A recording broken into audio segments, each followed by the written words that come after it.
안녕하십니까. 학부모와 함께하는 관계 맺음 연수 관계가 답이다. 사회를 맡게 된 양화초등학교 교사 이민영 인사드립니다.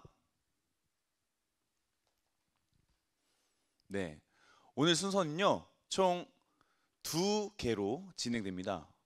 첫째, 1부는 자녀의 관계 맺음과 갈등 해결 도와주기. 2부는요 무엇이든 물어보셈이라는 코너로 학부모님들께서 미리 준비해 주신 질문, 그리고 현장에서 올려주신 질문에 대해서 답변하는 시간을 갖도록 하겠습니다.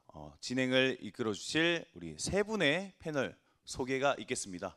우리 옆에 계신 선생님부터 소개 부탁드리겠습니다. 안녕하세요. 저는 서울 전동초등학교에서 근무하고 있는 양미정이라고 합니다.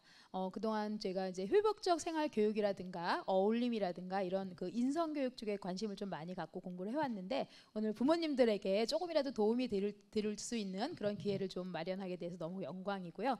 요 1시간 반 짧은 시간이긴 하지만 조금이라도 도움이 되는 그런 시간이 되길 기대하겠습니다. 감사합니다.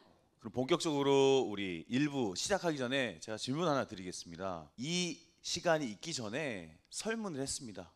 이 연수에 몇 분이나 응하실지 신청을 받았었는데요. 혹시 몇 분이나 응했을지 짐작해 가실까요? 우리 양미정 선생님부터 몇 분이나 신청을 하셨을 것 같아요?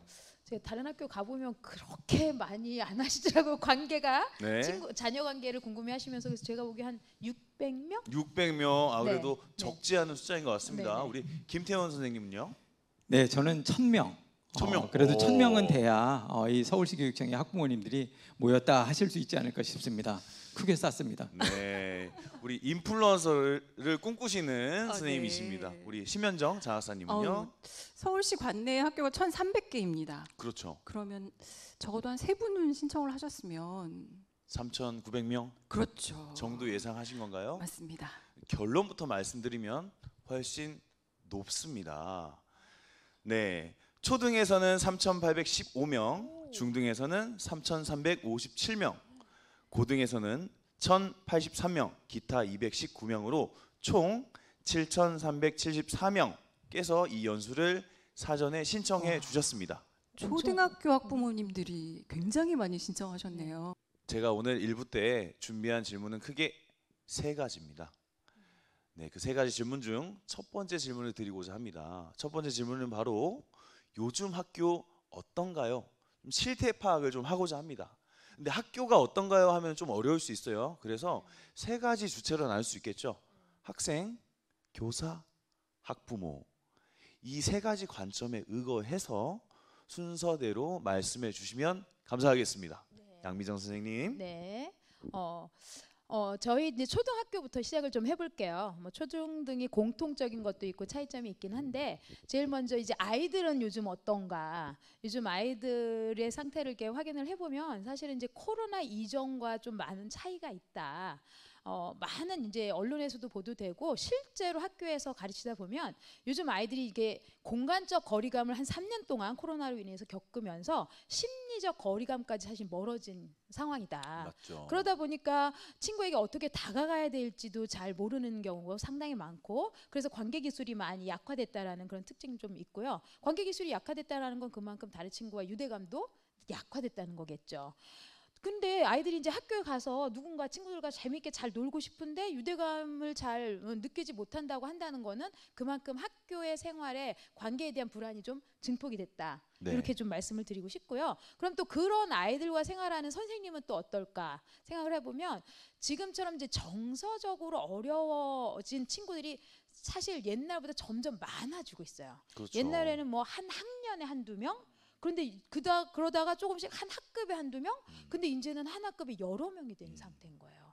그러다 보니까 그런 아이들하고 생활할 때 공부를 가는 것, 지식적인 교육 측면 플러스 생활지도의 비중이 상당히 높아지고 있다.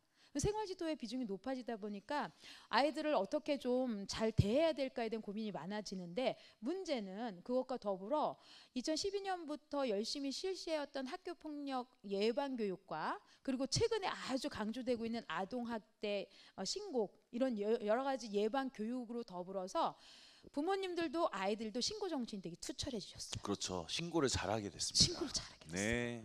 근데 역설적이게 신고를 잘하고, 그러니까 어떤 좋은 편안하고 안전한 사례를 만들기 위해서 예방 교육을 열심히 해서 신고 정신이 투철해지면 더 안전한 사회가 될 것 같은데 역설적으로 오히려 그 구성원들이 불안 지수가 더 높아진다는 거예요. 맞아요. 그러다 보니까 교사들이 뭔가 열심히 지도하려다가 아동학대 신고를 당한다거나 네. 아니면 아이들끼리 사소한 문제가 학교 폭력으로 바로 접수가 돼서 이걸 지도하면서 선생님들이 많이 소진이 되어 있다. 네. 즉 공부를 잘 가르치려고 하는 에너지보다는 이런 생활 쪽에 그 에너지를 많이 쓰면서 소모가 많이 돼 있는 게 좀 어려움 중에 하나고요. 네, 맞습니다. 그러다 보면 또 그럼 부모님들은 또 행복하실까?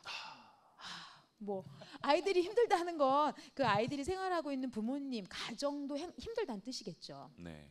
그리고 또 좀 전에 말씀드린 것처럼 학교 폭력 예방 교육에 너무 부모님, 학생, 교사 모두에게 열심히 하다 보니까 부모님들도 이 민감도가 되게 증가해가지고 내 아이가 학교에서 무슨 갈등이 생겼다 하면 이거 학교 폭력인가 보다. 너무 예민해지신 거예요. 맞아요. 그래서 불안해지시는 거예요. 내 아이가 또 가서 또 따돌림을 당하지 않나, 또 폭력을 당하고 피해가 되지 않나. 그런데 그럼 이때 어떻게 대처해야 될지가 명확하게 잡히면 뭐 까짓거 그때 가서 해결하면 되지 하는데 그런 또 해답이라는 게 정답이 없잖아요. 맞아요. 그러다 보니까 늘 우리 아이의 학교 생활에 대한 불안감이 상당히 커지는 거. 근데 그럼 학교는 어떠냐? 학교는 어떠냐? 학생도 힘들고 첩첩산중입니다. 네. 선생님들도 힘들고 부모님들도 힘들고. 근데 여기서 포인트, 제가 요즘 부모님들 만나면 꼭 이런 질문을 해요. 애들 싸우면서 클 수 있어요, 없어요? 클 수 있어요, 없어요? 싸우면서? 있죠. 수 있죠. 진짜요? 왜 실수해도 돼요, 안 돼요? 해도 된다고 생각은 어떻게 합니다만. 생각하세요? 돼요. 네. 해도 됩니다. 되죠? 돼요? 네. 큰일 날 소리 하시는 거예요 지금. 요즘은 실수를 해도 이게 누군가가 피해가 되면 학교 폭력이고요. 예. 싸움이나 잘못은 당연히 학교 폭력이죠. 그러다 보니까 학생들은 실수도 하면 안 되고 싸움에서 크면 안 돼요. 즉 완벽한 인격체로서 학교를 생활해야 되는 그런 공간이 된 거죠. 가능할까요? 남들은 이 학교라는 공간이 가장 안전한 공간이라고 우리도 생각을 하고 그렇게 생활했지만 사실 지금의 학교는 아이들에게 있어서 사실은 상당히 불안한 공간이다라는 아쉬움이 좀 있습니다. 네. 요즘 학교 어때요라는 질문에 이렇게 좀 무거운 답변이 돌아올 줄 몰랐습니다. 너무 무거웠어요? 네. 앞으로 가면 좀 나아질 좀 가볍게 앞으로 해드려 실마리가 볼게요. 있는 건 맞는 거죠? 네네. 네, 기대해 주길 바랍니다. 자, 이렇게 학교가 어떤 상황인지 학생, 선생님, 학부모 그리고 전반적인 이야기를 좀 나눴고요. 그렇다면 조금 더 세부적으로 들어가서 실제로 겪으시고 보시고 들으신 일들이 굉장히 많으실 거라 생각합니다. 실제 갈등 사례를 알게 된다면 우리가 좀 더 해답을 찾고 실마리를 푸는 데 도움이 될 거라 생각하거든요. 우리 양미정 선생님 가지고 계신 경험과 갈등 해결 사례 있으시면 좀 나눠주실 수 있을까요? 네, 그 뭐 초등학교에서 갈등은 뭐 수시로 번번이 일어나죠. 물론 네. 이제 갈등의 종류가 좀 다양할 수 있다는 건데 오늘 그 중에서도 이제 시간상 딱 두 가지만 좀 말씀드리고 싶어요. 이게 한 가지는 남학생들 사이에서 흔히 일어나는 그 신체 폭력 사안이고 한 가지는 여학생들 사이에서 또 많이 일어나는 따돌림 사안을 좀 말씀드리고 싶어요. 근데 한 가지는 4학년 남학생들 사이에서 한 명은 A라는 학생은 좀 소극적인 아이고 B, C, D는 좀 이제 적극적이고 활발한 아이죠. 그래서 같이 체육관에 가서 놀았는데 A가 이제 조용히 누워 있었는데 나머지 B, C, D가 장난을 친 거예요. 툭툭 건들고 야 너 뭐냐 뭐 이런 식으로 일어나봐. 그런데 하지 마 이렇게 얘기했음에도 뭘 하지 마. 그래서 얘 뭐 뭔가 보다. 그래서 발로 툭툭 치고 막 이렇게 좀 심한 몸장난이나 너 얘가 하지 말라고 했는데 얘네들은 장난이라고 하지만 얘한테는 너무 심한 폭력인 거예요. 그래서 집에 가서 부모님한테 말씀드렸는데 보통 이제 부모님 입장에선 자녀가 한 번만 이야기하면 왜 그래 하지 말라고 얘기해 이렇게 이제 얘기를 하세요. 근데 우리 아이가 매번 똑같은 아이를 몇 번씩 두세 번 얘기하면 이거는 이제 스트레스가 쌓이죠. 네. 이건 성장 과정에서 있을 수 있는 일이 아니라 반복적인데 이건 좀 폭력인데 그럼 이제 상습적이야. 그렇죠. 네. 그래서 학교 폭력 신고가 접수가 됐어요.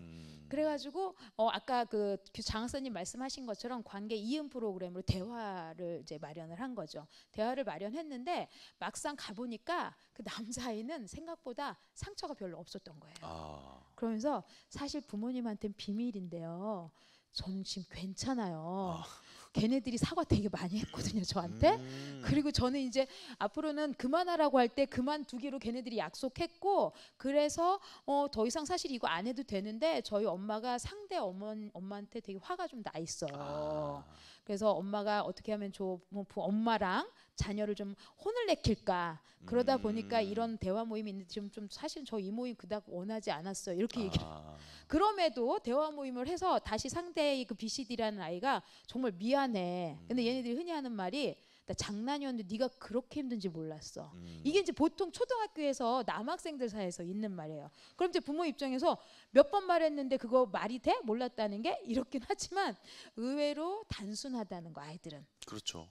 그래서 그 상황에서 내 아이가 힘들다고는 했지만 아이들 입장에서 어떤 때는 그렇게 힘들다는 말 속에 심각하지 않은 사람들도 때때로 있다. 네. 그런 저 심각하건 안 심각하건 문제는 이렇게 대화 모임으로 잘 풀어졌는데 부모님이 이걸 이제 용서할 수가 없는 거, 이렇게 흘러가는 거는. 그래서 어떻게든 상대 아이들을 제대로 좀 정신 차리게 해주고 싶다 해서 결국 학교 폭력 신고해서 이제 교육청에서 조치가 이루어졌는데 서면 사과. 네. 근데 원하신 서면 사과는 이미 구두 사과로 벌써 많이 여러 번 여러 네. 차례, 그리고 또 편지도 썼기 때문에 이미 했어요. 네. 근데 부모님의 마음이 풀리지 않아서 그런 사례가 또 하나 있었고, 그리고 또 한 가지 사례는 아까 말씀드렸던 것처럼 이제 여학생들 사이에 있었던 사례인 건데, 이거는 요즘 가장 힘든 따돌림 사안이었어요. 이것도 역시 4학년 여학생들 사이에서 5명이 친한 친구였는데 방과후 수업도 항상 같이 다니고 뭐 끝나고 나면 같이 놀기도 하고, 어느 날 A라는 아이가 같이 가다가 간식을 먹고 싶었던 거예요. 네. 그래서 뭐를 골랐는데 500원이 부족한 거죠. B에게, 친한 B에게 500원 좀 꿔줘. 나 없는데? 근데 얘 마음속에 어떤 기억이 나냐면, 제가 아침에 틀림없이 부모님한테 용돈을 받았다는 얘기를 내가 들었는데 내가 500원 좀 꿔달라고 했는데 돈이 없다고 하네. 되게 괘씸하다. 그 이후에 나머지 친구들하고 쟤 별로야, 놀지 말자, 이렇게 돼서 이제 관계가 소원해졌어요. 네. 근데 이제 그것도 좀 이상하다 생각했는데 어느 순간부터 아무 관계도 없는 친구들한테 카톡으로 너랑 절교야, 뭐 이렇게 뜬금없이. 얘는 너무 당황스러운 거예요. 그렇죠. 얘네들이 왜 나한테 이러지? 알고 봤더니 이 같이 다녔던 그 4명의 친구들이 다른 아이한테 이제 뒷담화를 하는데, 네. 여학생들의 행동 중에 가장 특징적인, 고학년 학생들의 특징적인 게 이제 대체 공격이라고 하죠. 뭐 뒷담화하기, 귓속말하기, 못 봐도 못 본 척하기, 뭐 이런 그 대체 공격을 하면서 친구들한테 헛소문 퍼뜨리기라는 거예요. 그래서 얘가 이제 그걸 직접 경험을 하다가 엄마한테 얘기를 한 거죠. 네. 그러니까 어머니께서 안 되겠다, 이거는 심각하니까 신고를 하자. 그래서 담임선생님하고 상담을 했더니 담임선생님께서 이게 여러 학급에 걸쳐 있으니까 저한테 좀 도와달라고, 그래서 대화를 해봤어요. 네. 그래서 이제 그 피해를 본 학생에게 처음에 와서 지금 마음이 어때 했더니 너무 화가 나 있고 속상한데 저는 지금 얘네들하고 화해도 원하지 않고 사과도 원하지 않아요. 네. 그러니까 더 이상 걔네들이 지금 저한테 했던 헛소문 퍼뜨리기나 이런 것만 멈추면 저는 걔네들하고 더 이상 놀 일도 없고 끝내고 싶어요. 처음에 단호하게 얘기하더라고요. 그런데 이제 대화 과정을 하던 중에 나중에 이 아이가 속마음이 드러났어요. 사실 저는요, 이 친구들이 너무 좋아요. 평생 친구하고 싶은데 어제 엄마한테 얘기했더니 엄마가 그런 친구들하고 왜 놀아? 놀지 마. 이 부모님들의 지금 첫 번째 가장 큰 반응, 제가 부탁드리는데 제발 내 아이가 갈등이 생겼을 때 걔랑 놀지 마. 이거 되게 위험한 발언이에요. 네. 왜냐하면 친구라는 게 하루아침에 1시간 한 번 만났다고 너 나 이제 친구야?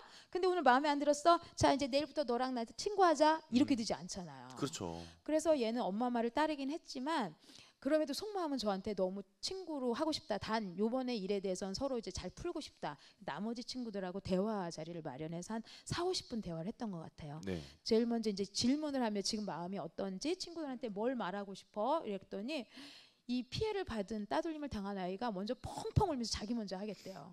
내가 너무너무 힘들었고 네. 그리고 나랑 관련 없는 아이들이 헛소문이 퍼지면서 나를 볼 때마다 귓속말을 하고 그래서 난 사실 죽고 싶을 정도로 힘들었어, 이 말을 했어요. 다른 친구들에게 이 친구 말을 듣고 너희들은 마음이 어때? 그 중에 한 명이 울면서 같이 따돌림을 했던 그 친구가 미안해. 내가 네가 그렇게 힘들 줄은 몰랐어. 그러면서 여자애들이 이제 눈물바람이 됐어요. 그 중에 이제 A, 돈을 안 꿔줘서 속상했던 아이가 이 대화 과정에서 너 그때 500원 왜 안 꿔줘? 너 용돈 받았다고 했잖아. 이때 이랬더니 B가 용돈 받긴 받았지. 근데 안 가져왔어 학교에.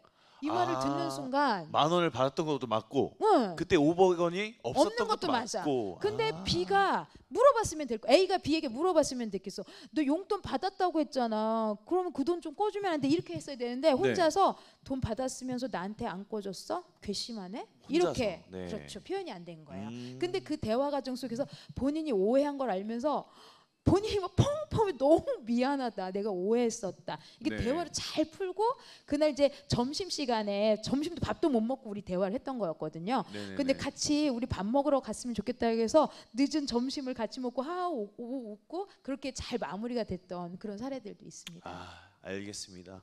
자, 그럼 마지막 질문으로 넘어가겠습니다. 사실 이 질문에 대한 답변을 얻기 위해서 지금 학부모님들이 여기 와 계시고 채팅을 남겨주시고 하시지 않았나 하는 생각이 크게 듭니다. 바로 갈등 해결 방법입니다. 그리고 관계 맺는 방법입니다. 관계가 답이라고 우리가 계속 얘기했었잖아요. 그죠?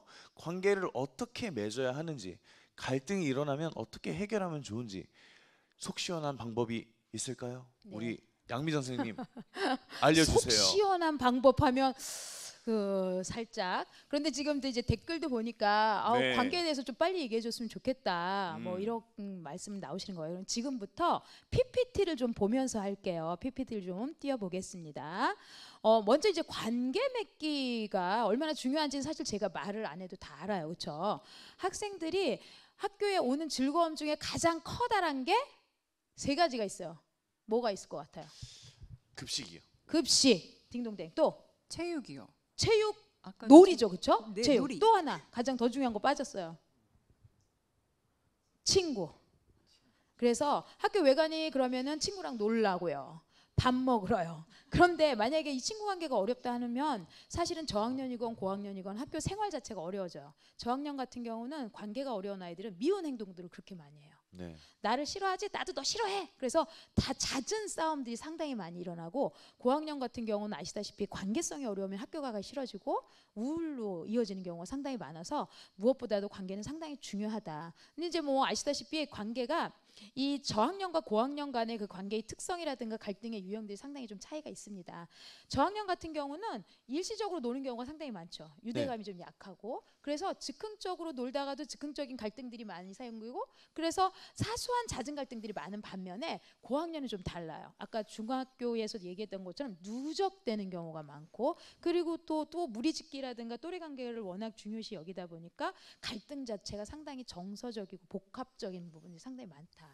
그렇죠. 그런데 이제 그럼에도 불구하고 그럼 우리가 저학년이건 고학년이건 이렇게 마주쳐야 해야 될 갈등을 어떻게 풀어야 될까 그런 문제에 부딪히게 될 것 같아요. 네. 그럴 때 저희가 오늘 말씀드리고 싶은 거는 아이도 그렇고 부모님도 그렇고 지금까지 갈등을 내가 바라보았던 갈등을 어떻게 새롭게 좀 인식을 전환해야 될까 요 필요성을 좀 말씀드리고 싶어요. 자, 사회자님 갈등하면 뭐가 떠오르세요? 갈등하면 저는 좀 머리가 아픕니다. 머리가 아프시죠? 네. 네. 김태형 교감 선생님은요? 피하고 싶다. 피하고 싶다. 그렇죠. 장 학사님은? 저는 학교 폭력 담당하기 때문에 학교 폭력으로 처리가 되면 어떡하나 맞아요. 걱정됩니다. 그렇죠. 우리가 너나 할 것 없이 갈등하면 무겁고 불편하고 빨리 어떻게 회피하거나 처리됐으면 좋겠다. 그런데 공동체로 여러 사람이 살아간다고 했을 때 갈등은 필수다. 네. PPT 보여주세요.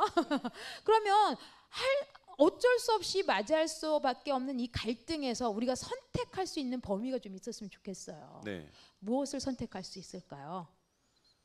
반응은 선택할 수 있다. 반응. 누구나 다 갈등을 너나 할 것 없이 만날 텐데 이 만나는 갈등을 어떤 반응을 선택할 것이냐 상당히 중요하다는 거죠. 그렇죠. 그런데 이제 그 빅터 플랭클린이라는 사람이 이런 말을 했어요. 자극과 반응 사이에는 공간이라는 게 존재한다. 즉 자극이 왔다고 해서 반사적으로 반응이 나오는 게 아니라 자극이 오면 어떤 반응을 할까를 선택할 수 있는 공간이 존재한다는 거예요. 그럼 그 공간 속에서 어떤 선택에 따라서 결과가 달라지겠죠. 그렇죠. 즉 내 자녀가 건강한 교우 관계를 맺고 싶다면 거기에 핵심은 갈등을 건강하게 맞이할 수 있는 반응을 선택할 수 있게 도와주면 된다. 이게 저는 핵심이라고 보는 거죠.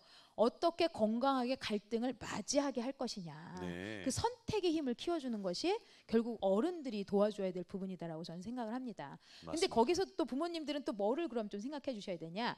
내 아이가 학교에 들어갔다라는 건 사실 독립의 시작이에요. 그렇죠? 독립을 준비하는 곳이에요. 더 이상 부모의 영향이 미칠 수 없는 공간에 생활할 수밖에 없다라는 걸 받아들이면서, 그런데 그 받아들임 속에서 결국 내 아이가 어떤 여러 가지 다양한 갈등을 만나겠구나라는 마음가짐을 좀 하셔야 된다는 거고요. 당연히 만나는 거다. 만나는 거예요. 네. 그래서 부모님들이 늘 학교 보낼 때 싸우지 마 친구랑 이런 말씀을 하시지만, 저는 이제 오히려 싸울 수 있어. 그런데 그 싸움 속에서, 갈등 속에서 어떻게 너가 건강하게 맞이하면서 그걸 풀어가느냐에 따라서 네가 성장할 수 있는 거야. 근데 성장이 조금 아플 수 있어. 즉 성장통을 겪을 수 있다라는 얘기를 하고 싶은 거예요.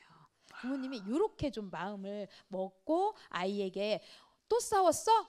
너는 왜 친구가 그래? 뭐 네 친구랑 왜 이런 반응이 아니라 성장하면서 또 그런 갈등이 생겼구나. 그럼 한번 들여다보자. 이렇게 접근하시는 건 어떨까 싶어요. 맞습니다. 지금 채팅창에도 참 공감한다, 뭐 어렵다, 어려운 것 같아요라는 말씀이 있는데 이건 역시 또 부모님에게 또한 또 다른 성장통이 아닐까 싶습니다. 사회자님 정말 저도 부모로 살아보니까 네. 세상에 제일 힘든 직업이라고 하면 이 부모라는 직업이고, 근데 다른 직업은 하기 싫으면 내팽개칠 수 있는데 이 직업은 내팽개칠 수도 없어요. 갈 곳이 없어요. 그러다 보니 할 수 없이 성장을 해야 되는 거예요. 맞아요. 그 고통을 겪으면서. 네. 네, 그러면 이런 게 궁금하실 거예요. 그래서 어떻게 건강한 갈등 맞이를 할 수 있게 할 것이냐. 그러면 이제 일단 PPT를 보면 친구 관계의 갈등을 잘 맞이하거나 갈등이 적은 친구들의 특징을 연구한 결과 3가지 특징이 있더래요. 자존감이 높대요. 자존감이 높아요. 네. 자기를 되게 소중하게 여기는 거죠. 그렇죠, 그렇죠. 정서 조절이 잘 되는 거예요. 네. 감정 기복이 안정적이라는 거죠. 도덕성이 발달돼 있어요. 그렇죠. 근데 여기에서 핵심인 자존감이 높은 아이들은 되게 협력적이래요. 무슨 문제가 생기면 그래 너 얘기 들어보면서 나 얘기 들어보면서 이렇게 한번 조율을 해볼까? 그리고 당당하대요. 네. 내가 잘못한 게 아니면 그거는 나의 입장에서는 내가 이러이러한데 자기 표현을 정확히 할 수 있고, 그리고 또 상대의 이야기를 들으면서 그 부분에 있어서 내가 놓쳤구나. 그래 그러면 그건 내가 좀 인정할게. 허용적이라는 거죠. 이런 친구 좋아요, 안 좋아요? 그런데 당연히 좋은 거 지금 다 압니다. 다 알아요? 다 아는데 그렇구나. 이런 아이 어떻게 키우냐가 제가 당연한 말만 했어요? 중요한 겁니다. 네, 어떻게 키우냐요. 성질이 어떻게 좀 만드나요? 급하시구나. 준비했어요. 부모님들이 그럼. 어떻게 하시면 네. 좋나요? 그렇죠. 네. 그럼 여기서 이제 자존감을 어떻게 높이느냐, 이건 누군 몰라. 다 아는 그렇죠. 거죠. 네. 맞아요. 그러면 요번에 또 PPT를 보면요. 연구를 했겠죠. 어떻게 했어요. 하면 자존감 높은 아이로 의사소통 잘하는 아이로 알고 봤더니 이 부모 자녀 간의 의사소통형 관계가 상당히 영향을 미치더라는 거예요. 그러면 지금 부모님들은 점검을 하셔야 돼요. 내가 내 아이와 어떤 식의 대화를 하고 있는가. 그리고 또 더 중요한 거는 내가 타인과 갈등이 생겼을 때, 또는 부부 관계에서, 또는 자녀의 관계에서, 친구의 관계에서 내가 갈등이 생겼을 때 어떻게 갈등을 풀어나가고 있는지를 내 아이에게 보여주고 있느냐. 이게 되게 중요한 부분이거든요. 아는 것보다 뭐 부모님들은 당연히 말로 하기 제일 쉬워요. 그렇죠. 친구랑 갈등 생기면 네가 양보 좀 해. 배려도 하고 좀 참아. 네. 네 얘기 당당하게 해. 말은 쉬워요. 그럼요. 하지만 내가 보여지는 반응이, 부부간에 갈등이 생기면 왜 당신은 그래 뭐 소리를 버럭 지른다거나, 자녀와 갈등이 생겼을 때 정말 이러면서 뭔가 거친 말을 한다. 네. 뭘 배울 것 같아요? 똑같이 하겠죠. 뭘요? 말을? 태도를. 부모님이 보여주는 거. 이런 말이 있어요. 부모가 가르치려는 것을 모델로 보여주지 않으면 다른 것을 가르치고 있는 것이다. 즉 오늘의 가장 키포인트는 부모의 의사소통 능력을 보여주셔야 돼. 실천으로. 부모가 타인과 관계 맺는 방법을, 건강한 관계 맺는 방법을 보여주셔야 돼요. 근데 거기에 이제 핵심은 의사소통이에요. 소통을 잘하는 사람은 관계 맺기를 잘하는데, 그럼 PPT를 한번 보면은 건강한 의사소통을 하는 부모 자녀의 모습이, 부모는 어떤 대화를 많이 하냐면, PPT 보여주세요. 긍정적 대화를 하신대요. 아이가 이야기하면 일단 야 쓸데없는 소리 하지 마. 이게 아니라 PPT 보여주세요. PPT 띄워주세요. 긍정적으로 일단 아이의 말에 반응을 해주시고요. 개방적이라는 거죠. 네. 보통 이제 부모님들이 자식을 잘 키우고 싶으면 본인이 갖고 있는 가치와 신념이 있어요. 그럼 그 가치와 신념을 아이가 따라오게끔 힘을 쓰시는 경우가 되게 많죠. 네. 저도 그런 실수를 많이 했고 네. 그런데 오히려 힘을 쓰는 방식이 아니라 일단 개방적으로 들어볼 수 있는 네 마음 얘기 들어볼게. 그리고 수용적이시라는 거죠. 네. 아주 큰 문제가 아니라면 네. 그래 네 말, 너 그거 좋네. 그래 엄마는 그거 생각 못했는데, 아빠는 미처 거기까지 생각 못했는데 너랑 나랑 좀 그런 부분에 차이가 있구나. 이런 대화 어때 보여요? 굉장히 건강하고 이상적인 아이 것으로 입장에서 보입니다. 어떨까요? 부모님하고 대화하는 게 편안하죠. 편안한 느낌. 이런 영향들이 결국 아이의 정서에도 영향을 미치고 그런 정서가 편안한 아이들은 당연히 친구의 관계 맺기까지 연결이 될 수 있다라는 거예요. 그래서 그러면 이제 부모님들이 또 여기서 의사소통을 내가 잘하고 있나? 근데 의사소통을 잘한다는 게 뭐지? 그러니까요. 궁금하실 거예요. 그러니까 도대체 어떻게 하라고요? 어떻게 하라는 겁니까? 요걸 제가 말씀해 주세요. 어릴 때 이제 네. 학교에서 공부할 때 의사소통을 잘하는 거는 논리적으로 표현하는 거라고 배웠어요.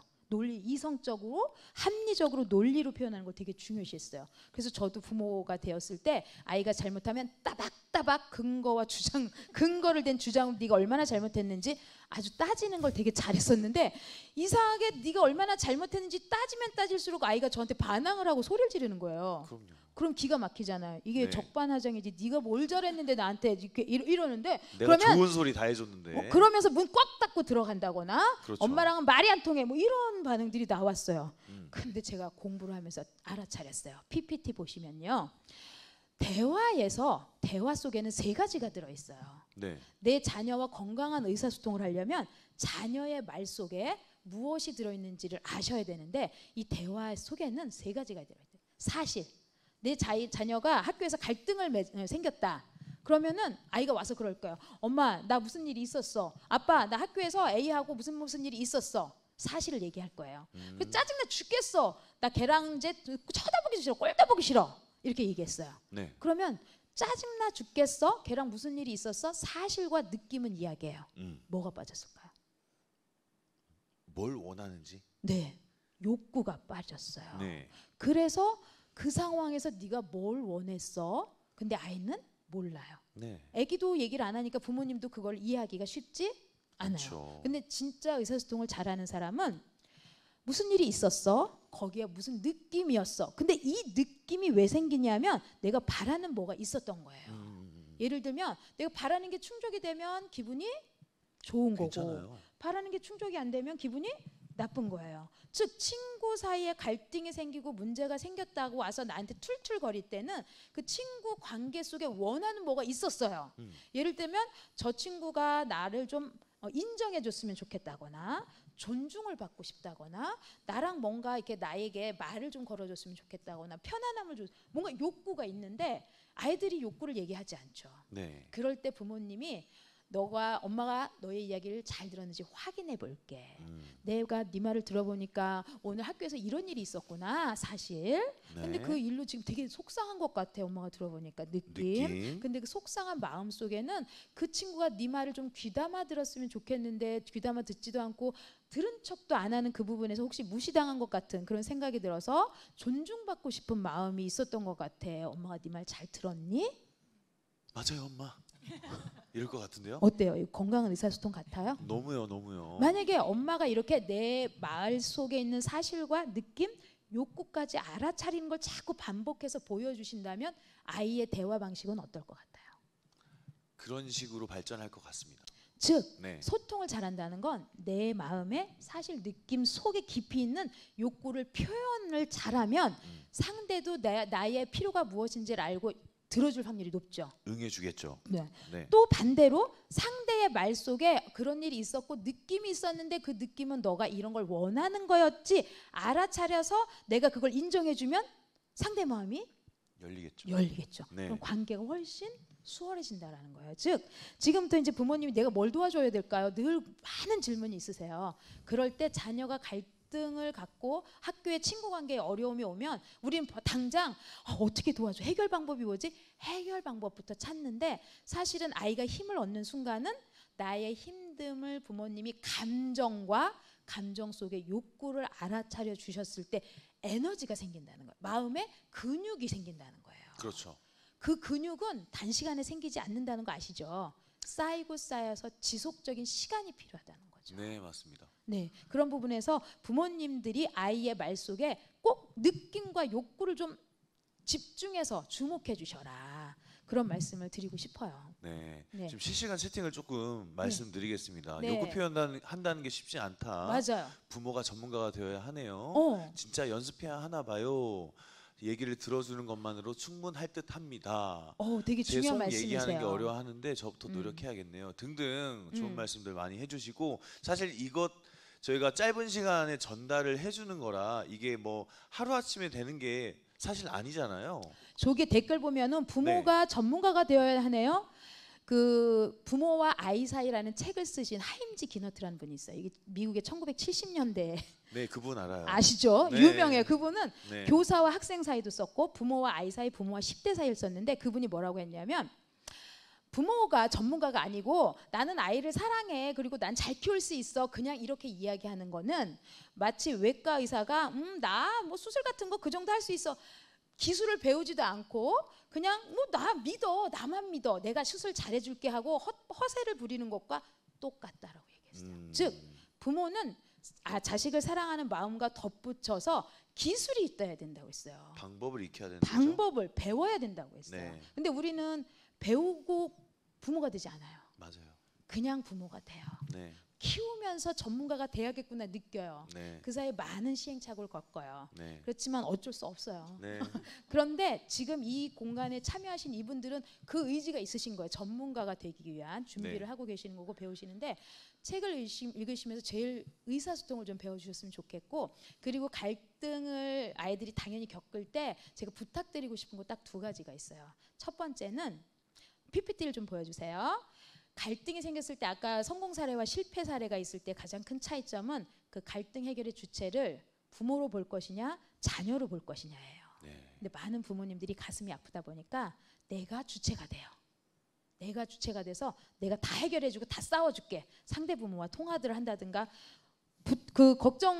부탁드리고 싶은 거 내 아이가 뭔가 문제가 있어서 정말 도움을 주고 싶어. 그래서 상대 부모에게 전화를 하고 싶어. 참으세요.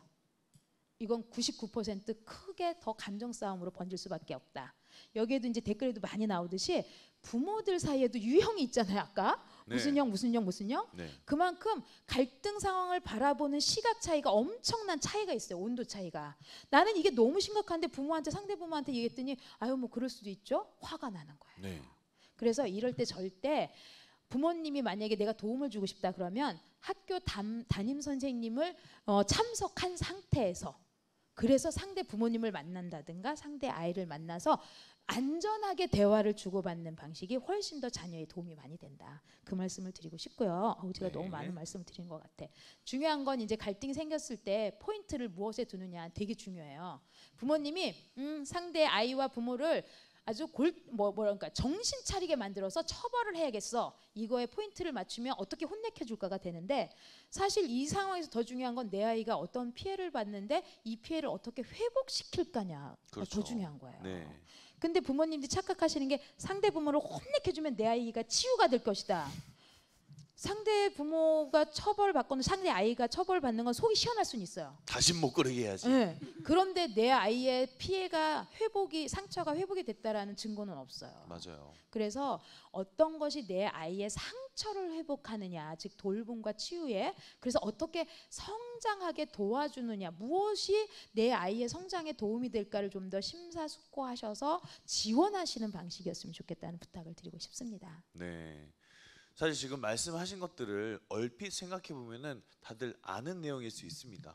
하지만 사실 또 의식하지 않으면 그냥 이렇게 흐르던 대로 이 자리가 없었다라면은 그냥 또 닥치면은 감정적으로 그리고 기존에 하던 방식을 그대로 했을지 모른다고 생각하거든요. 그래서 이 자리가 좀 의미 있지 않나 생각합니다.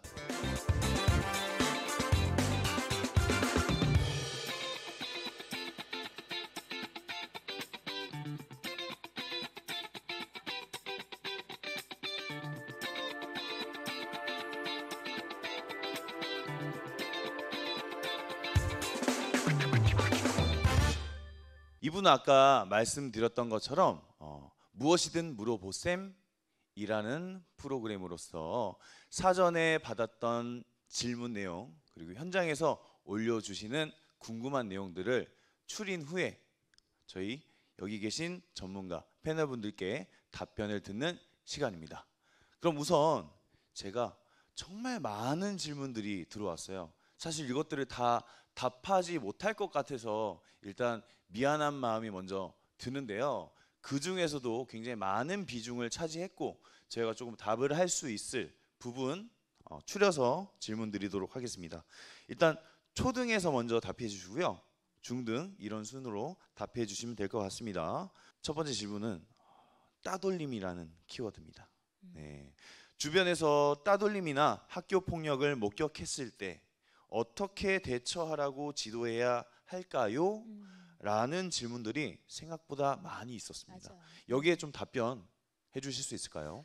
따돌림의 문제는 이제 아까 사례로 말씀을 드리긴 했는데 사실 따돌림은 상당히 어려운 문제예요. 그래서 아이와 가정까지도 엄청난 상처를 주고 그 후유증이 이제 성인이 될 때까지도 영향을 주는데 이제 PPT를 좀 보여드리면서 말씀을 드리면 이 따돌림을 당하는 학생들의 특징들이 좀 몇 가지 있다. 그래서 연구 결과에 보면 부모 자녀 간의 애착 관계 형성이 안정적이지 않을 경우 다른 사람의 눈치를 본다거나 당당하게 자기 표현을 못함으로 인해서 생기는 상당히 문제점이 있다고 해요. 그래서 이제 애착 관계가 잘 형성이 돼서 정서적 안정감이 있고 그러다 보면 대처 능력도 좀 당당하게 대처를 하면서 이 관계적 괴롭힘을 당할 확률이 상당히 낮다고 합니다. 근데 관계적 괴롭힘의 특징이 상당히 좀 다양한데 일단은 고학년 여학생들 사이에서 좀 많이 나타나요. 초등 같은 경우에는. 그리고 이게 모르는 친구들 사이에서 일어나는 일이 아니라 친한 또래상 관계에서 생기는 아주 독특한 현상이에요. 그렇죠. 어제까지 친구였는데 오늘 아침 갑자기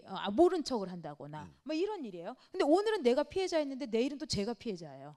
내가 피해자였다가 내가 힘이 생기면 또 내가 가해가 되는 거예요. 이런 그 악순환이 막 발생이 된다라는 거죠.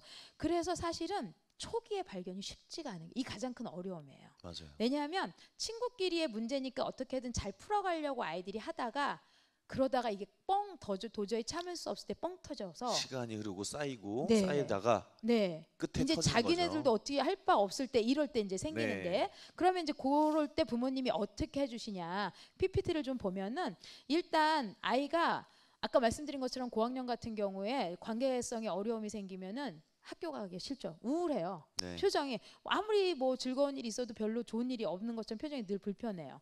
그리고 이럴 때 이제 부모님이 눈치를 좀 빨리 채셔서 물어보시는데 이때 사실 부모님이 늘 지지해주고 공감해주시는 부모님이다 보면 얘가 쉽게 더 표현을 할 텐데 부모님이 아까 말씀하신 것처럼 야 너는 왜 맨날 당하고만 있어? 바보야? 윽박 지르신다거나 야 다른 친구 만나 쉽게 생각하신다거나 내가 해결해 줄게 라는 방식으로 하면 아이들이 사춘기일수록 고학년으로 갈수록 부모님에게 자기의 고민을 털어놓지 않아요. 숨기죠. 제가 6학년이 된 어떤 아이가 5월 달에 담임 선생님이 저한테 아이가 좀 상담을 원한다고 요청을 한 거예요. 5월에 6학년이 되어서 왔어요.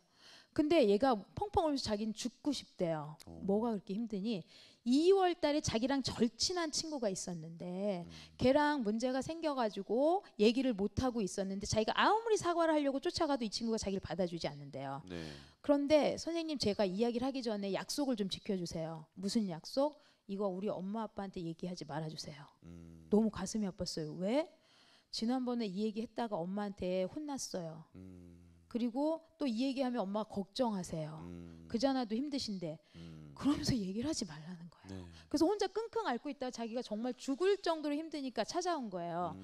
그래서 부모님들이 절대 이런 관계적인 따돌림이나 어떤 문제가 생겼을 때 너 왜 멍청하게 이런 비난이라든가 왜 참고 있었어 했어야지라는 어떤 강요나 설명을 할 때 아이들은 내가 정말 한심한 인간인가 보다 이런 오히려 자책감이 커지면서 부모도 또한 부모한테 이걸 말할 수가 없는 고통이 생겨요. 그럴 때 아까 우리 그 교감 선생님께 말씀하신 것처럼 너 얘기를 엄마가 아빠가 잘 들었는지 확인해 볼게. 지금 네 말을 들어보니까 친구 관계가 이런 어려움이 있구나. 되게 속상하구나. 엄마도 이렇게 속상하고 아빠도 이렇게 가슴이 미어지는데 네 마음이 오죽할까. 마음을 읽어주세요.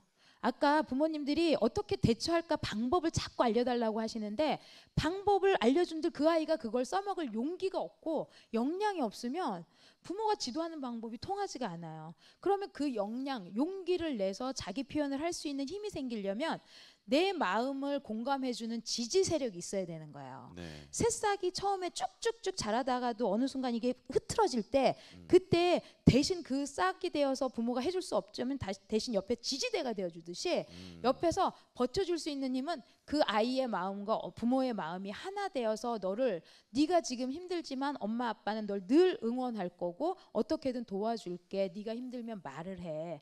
경청과 공감의 대화 너무 중요해요. 심각한 상황일수록. 그런데 말씀드린 것처럼 공감이라는 건 그랬구나 구나만 붙였다고 되는 게 아니라 네가 이런 상황이 이렇게 어려워서 무엇을 원하고 있었구나. 그리고 따돌림의 문제는 부모님이 해결할 수가 없어요. 반드시 적극적으로 학교에 지원 요청을 하셔야 되고 사실을 알려주셔야 돼요. 그러면 빠르면 빠를수록 이게 도저히 관계 회복이 안 되더라도 이 따돌림은 좀 경각심이 필요하기 때문에 학교 폭력 신고 절차를 따르더라도 이거는 공식적인 절차를 반드시 따르셔라. 그리고 이제 아까 말씀드린 것처럼 아이들이 이렇게 따돌림을 당해서 친구로 인해서 상처를 받았다 하더라도 네. 아이들 마음속에는 다시 좀 화해가 돼서 잘 지냈으면 하는 그런 마음도 있어요. 그래서 처벌이 꼭 궁극적 목적이 아니라 내 아이가 좀 더 즐겁게 학교 생활을 하기 위해서 어떤 것들이 필요한지를 좀 더 주목해 주시면서 도와주셨으면 좋겠다는 말씀을 드리고 싶습니다. 네네네.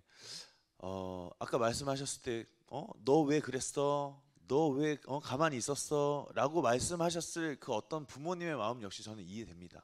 네네, 이해되지만 당연하죠. 네. 그런 마음이야 이해하지만 그럼에도 불구하고 저희가 이제 안 이상 자극과 반응에는 공간이 있다고 했잖아요. 그 공간에서 내가 어떻게 해야 될지 조금 이제는 아시고서 조금 바꾸자, 노력하자, 다시 한번 해보자 라는 시간으로 여기셨으면 합니다.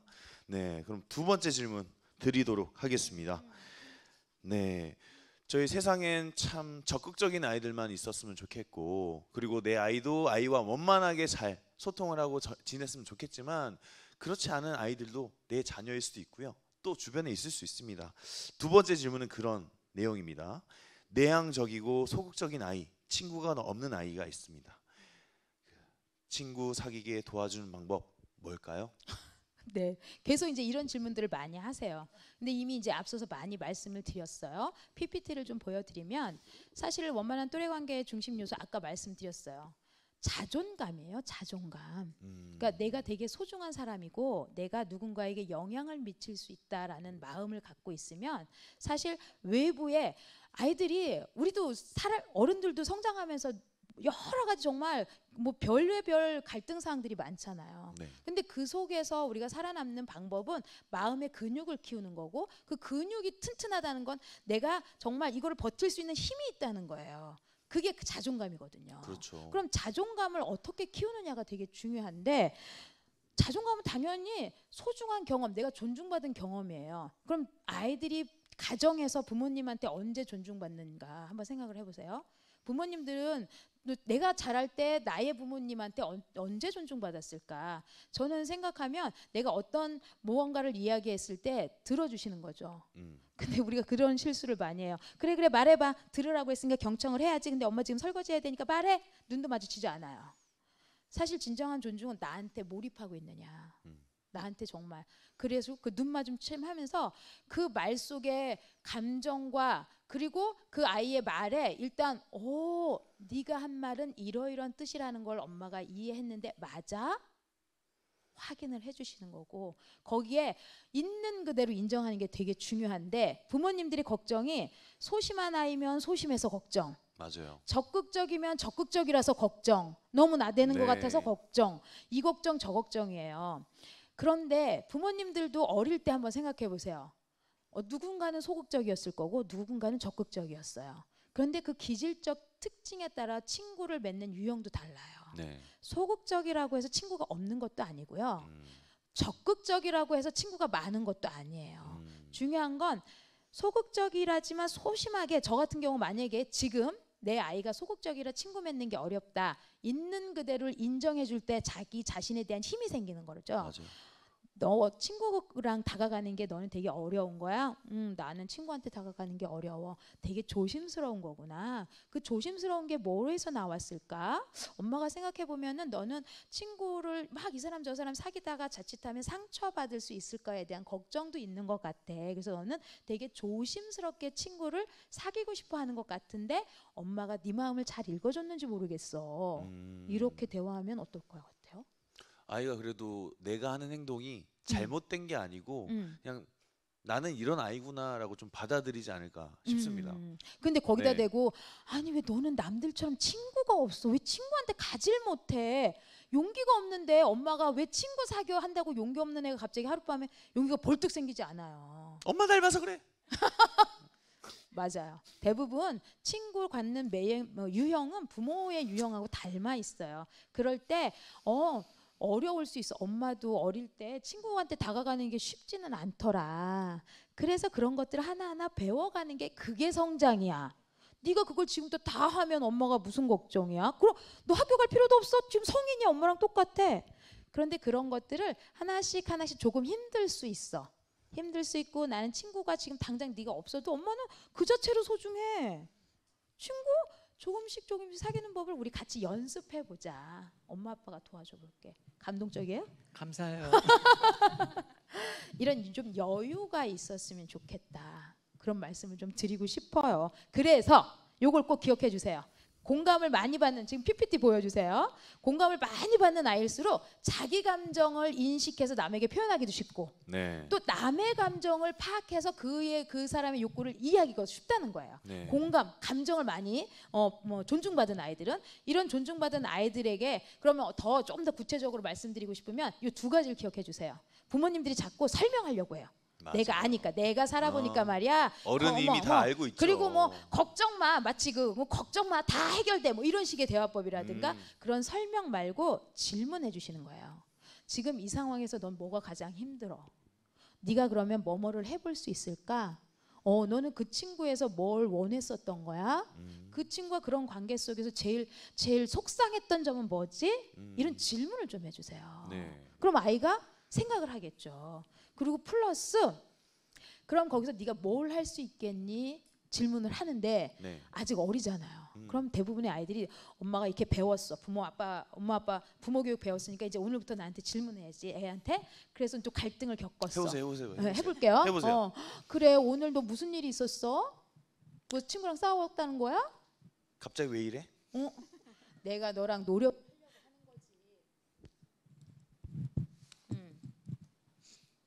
엄마가 네 말 듣고 싶어서 그러지. 근데 오늘 되게 속상한가 보다. 무슨 일 있었어? 사실 학교에서 조금 기분이 안 좋았어. 그랬구나. 기분이 안 좋았구나. 들은 대로 배웠어. 그래 그러면은 근데 그런 일이 있었을 때 그러면 너는 뭘 해볼 수 있을까? 이렇게 질문을 했어요. 근데 보통 애들이 몰라. 갑자기 물어본다고 엄마가 애를 써서 물어봤다고 애가 갑자기 이렇게 하면 돼라고 답하진 않아요. 몰라 그래요. 그러면 이제 엄마 아빠가 폭발을 해요. 이것 봐라 내가 지금 배운 대로 이렇게 노력하는데 몰라가 뭐야. 서울시 교육청 이것들 이러면서 이렇게 될 수 있어요. 이때 당연히 모를 수가 있어. 모르니까 그렇게 못한 거죠. 그렇죠. 그럴 때 그래 그러면은 엄마 아빠가 몇 가지 그거를 대처할 수 있는 방법을 A, B, C, D를 한번 얘기해 볼게. 들어봐. 그 중에서 너에게 가장 좋은 거 네가 할 수 있는 것부터 하나씩 차근차근 찾아보자. 네. 그래서 A, B, C 이런 방법도 있고 이런 것도 있고 이런 것도 이런 거 있어. 이 중에서 너가 할 수 있는 게 뭐가 제일 쉽게 할 수 있어? 이렇게 선택권을 주는 거예요.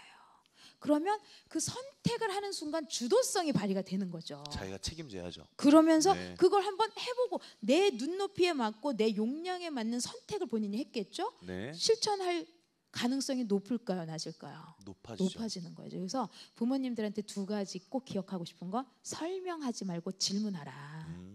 명령 지시 말고 선택권을 줘라. 그래야 갈등 해결의 주체로서 한 발 한 발 나아갈 힘이 생긴다는 말씀을 드리고 싶습니다. 네, 감사합니다. 자, 더 많은 질문이 있는데 사실 이 많은 질문을 다 할 수는 없어서 아쉬울 따름입니다. 네, 감사합니다. 자, 그러면 이제는 우리가 실시간 라이브 연수인 만큼 실시간으로 올라왔던 질문들에 대해서 몇 가지 답변을 하고 마무리를 해볼까 합니다. 첫 번째, 저희 아이 친한 친구가 자꾸 얼굴 못생기고 키 작다고 놀릴 때 어떻게 해야 될까요? 라는 질문이 아이디 행복님께서 올려주셨는데요. 혹시 이것 관련해서 혹시 답변 가능하신 분 계실까요? 양미정 선생님. 제가 이제 6학년 수업을 좀 최근 했어요. 근데 6학년 아이들하고 이제 이렇게 돌아가면서 서로 이야기 나누는 과정에서 각자의 고민들을 이야기해보라고 했어요. 근데 아이들이 의외로 그 외모에 대한 평가에 상처를 너무 많이 받아요. 그 중에서 뭐 키가 작다, 뚱뚱하다, 못생겼다라는 말이 애들은 그냥 뭐 이렇게 돼지같이 살쪘냐 뭐 이렇게 툭툭 장난으로 하는데 의외로 얘네들은 그 감정을 표현 못하고 꼭 혼자 참고 있던 거예요. 그래서 상처가 되게 오래됐더라고요. 근데 6학년 아이인데도 그런 고민을 이야기하다가 눈물이 터져버리는 거예요. 근데 그 순간에 옆에 있던 그 놀렸던 녀석이죠. 놀렸던 녀석이 그 얘기 딱 듣다가 되게 찔리네? 이러는 거예요. 즉 놀리는 아이는 이게 상대에게 얼마나 상처가 되는지 잘 몰라요. 그런데 말을 하죠. 너 하지마, 기분 나빠. 이렇게 기본적으로 얘기를 하면은 뭐 그 정도 가지고 얘는 별로 무게감이 없는 거야. 그런데 이럴 때는 사실은 좀 더 진지하고 단호하게 표현할 필요가 있어요. 단호하게. 나 진짜 기분 나빠. 정색도 사실은 되게 표현. 왜냐하면 내 표현이 그냥 하지마, 하지 말라고 이러면은 이건 그냥 참을만 하다는 뜻으로 상대가 대수롭지 받아들이는 않게 느껴지는 거죠. 참을만 하고 난 네가 그 정도는 내가 또 더 장난치지 이러는데 정말 하지마.